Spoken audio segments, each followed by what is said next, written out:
Umabot na sa 4 na bilyong piso ang halaga ng pinsala sa ekonomiya ng Zamboanga City at sa kabila po nito, pilit pa rin sinusubukang bumangon ng ilan nating mga kababayan. Ang detalye ihatid sa atin ni Sam Ramirez.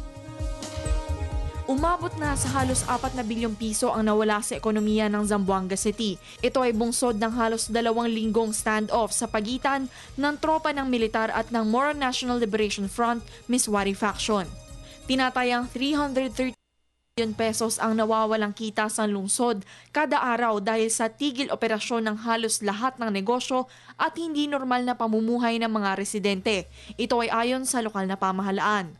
Umabot na rin sa 20 million pesos ang halaga ng mga tahanan at ari-ariang natupok sa mga sunog sa Barangay Santa Catalina, Santa Barbara, Mariki, Rio Hondo, Zone 4 at Mampang.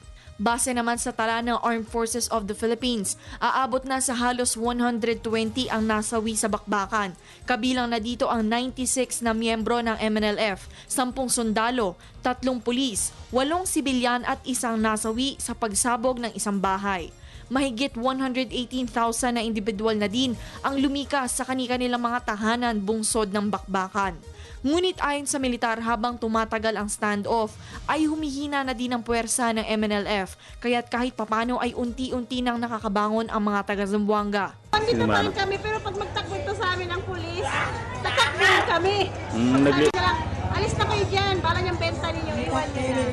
Alis din. Tuloy pa rin ha? Paano? Kahit paano wala kami. Basta may bigas. Samantala, pinag-aaralan na ng Crisis Management Committee ng Zamboanga ang pagbabalik eskwela ng tinatayang 12,000 estudyante na naapektuhan ng bakbakan. Patuloy naman ang pamimigay ng tulong ng iba't ibang ahensya ng pamahalaan para sa panunumbalik ng dating pamumuhay ng ilan sa ating mga kababayan. Nag-uulat para sa Telebisyon ng Bayan, Sam Ramirez.